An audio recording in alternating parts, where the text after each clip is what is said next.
मोनबाथाय गैखाला बे बेटाया मैया जे जोंखौ एक्सिडेन्ट खालामनो नागिरनाय गारि फुरा सौनो होननानै सौखानाय बेखौ दिनै नाम्बाराथ' गाहायनि मोननैखौ मोनदों नालाय मोनब्रैखौ दा स्टेटखौल'सो मिथिया अबे बेखौहाय दा टल गेटआव मोनगोनखौ आं आसा खालामबाय टल गेटआवथ' केमेरा थायो नाम्बारखौ मिलायनानै नायनानै बे मोनब्रैया सिरियालाथ' दंखासै नालाय नायनि आं रायजोफोर जुदि मोनबाय गला बियो मोनबाथाय ओरैबायदि खालामनाय दं बे हिट एन्ड रान ओमफ्राय मोनसेया जाहैबाय मैया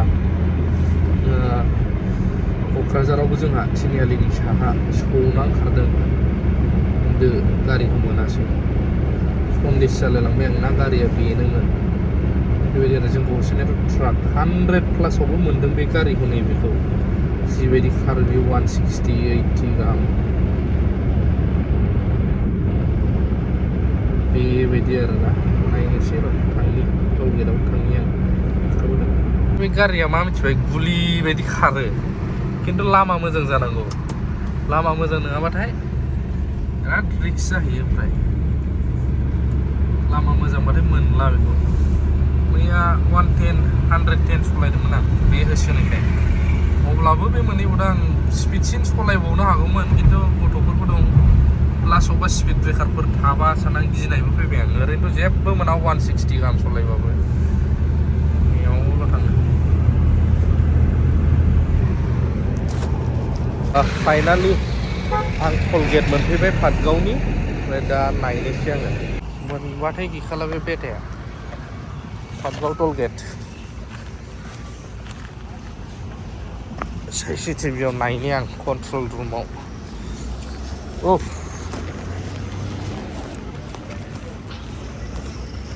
फाग्ला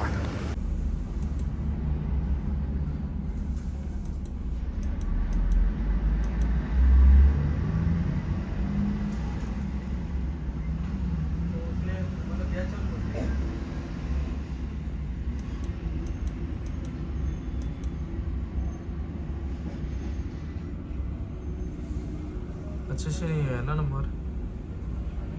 तो रात का सही है लाइट से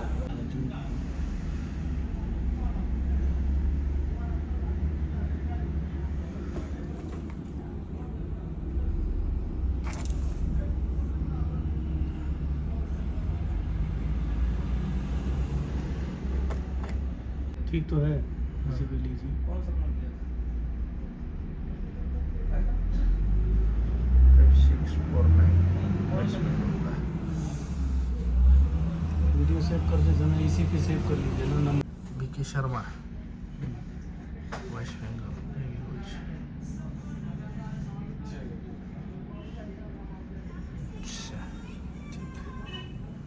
माने 100 स्पिडआव फैबाय नैबाव लाखिबाय आं नैबाव ओरै लाखिबाय दा नैबेयाव थांब्रैबाय बे सरि बेयाव नङा बैयावसो देखायगासिनो दं र' एदो फैबाय आं दा कुसुगाव मोनबाय नालाय एदो 100 माबायाव दं आरो आं जेनेबा बाव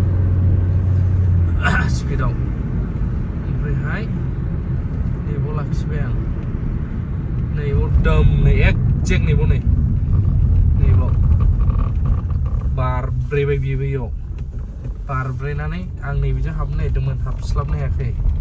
लामाखौ आन्दायनानै नैबे टट' थांनायजों ओमफ्राय 100 स्पिडआव कन्ट्रल खालामनो हाखानाय नङामोन आंबो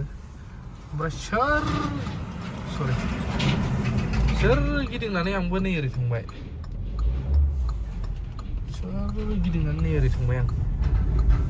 ओमफ्राय फासयनानै ससे फासयनानै थांब्रायथारदोंमोन नालाय आंबो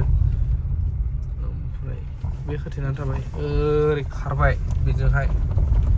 लामाखौ देखायफैफिनबावबाय आं नै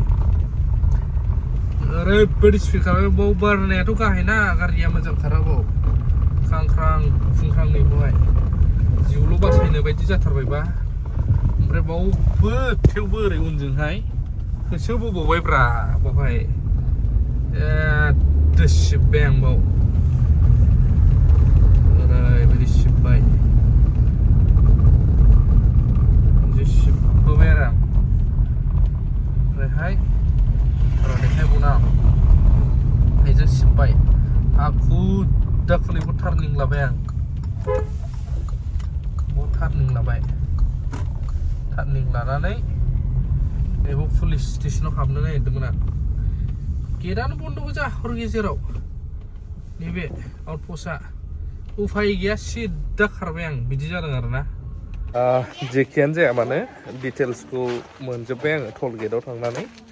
नाम्बारखौ मेचिं खालामनानै नायबाय वेस्ट बेंगलनि गारि जियानो जाया माने बहुद